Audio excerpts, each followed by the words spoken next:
欢迎来到热点新闻频道，请订阅并关注以获取最新资讯。诚毅长安24季爆了，数据狂欢下，一场无人敢接的皇帝新衣。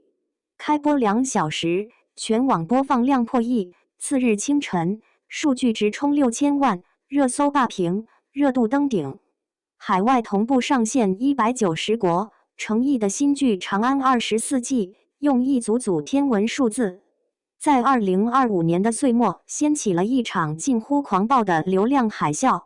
然而，当所有人都在为这场现象及爆款欢呼时，一个刺耳的问题却悄悄浮出水面：我们为之沸腾的，究竟是剧集的真正实力，还是一场被数据精心包装的幻梦？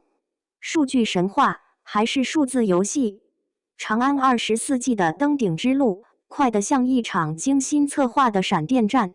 优酷站内热度光速破纪录 ，Netflix 全球同步，连韩国 YouTube 的预告片都被点爆。商业上的成功更是触目惊心，首集10个品牌见缝插针，超40家金主排队入场，粉丝豪至30万会员云包场，这哪里是播剧？分明是开动了一台轰鸣的印钞机。可神话的背面总是暗影丛生。就在观众被5000万播放量砸得晕头转向时，眼尖的人发现了蹊跷：开播才3分钟，播放量竟能凭空暴涨241万。更诡异的是，剧集还没播，优酷页面上的弹幕数竟显示有 9.8 亿条，播放量逼近11亿。这些如同代码错乱般的数据，随后被平台悄然隐藏，只留下满地疑问。数据打架的戏码也同步上演。这边猫眼喜报首日集均播放量超1800万，那边专业的云和数据却冷冷推测，去掉水分，真实的有效播放可能只有700万左右。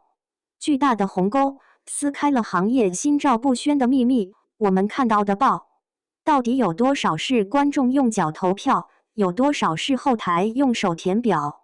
破碎感演技救得了沉闷感剧情吗？抛开数据的迷雾，回归剧集本身，《长安24季》同样活在撕裂的口碑里。夸的人不吝溢美之词，电影质感，权谋烧脑，反转不断。诚毅更是搏命般减重15斤，从仙气飘飘的仙侠专业户变身成领武力值的白发谋士谢怀安。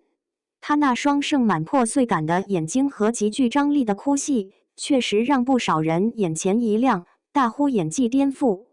但吐槽的声音同样尖锐直接，前几集节奏太闷，看得人想快进台词含含糊糊，不看字幕根本听不清。再精良的服化道，再考究的200亩实景长安城，如果最基础的叙事节奏和观众缘出了问题，所谓的电影级质感会不会沦为一场昂贵的自嗨？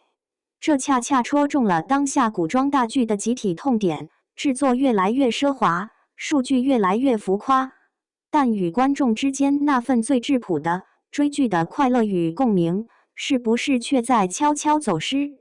谁在害怕真实？我们不禁要问，行业为何如此沉迷于制造一个个数据奇迹？或许在激烈的平台竞争和招商压力下，爆款的数据必须爆得惊天动地，才能证明价值，吸引下一轮投资。粉丝需要数据来为偶像撑场，平台需要数据来提振士气，品牌需要数据来证明眼光。所有人似乎都成了这场数字狂欢的合谋者，唯独真实被晾在了一边。长安24季无疑拥有顶级的配置和野心，诚毅的转型也看得出很近。它的热度有真实的成分，但那些异常跳动的数字，就像华丽袍子下隐约可见的虱子，让人无法视而不见。如今剧集才刚启程，数据的水花终会平息，而最终能留在观众心里的，不会是某个凌晨标出的千万数字，只会是谢怀安那个谋士是否真正走进了人心，是那近50次反转能否带来酣畅淋漓，是故事本身是否有穿越时间的力量。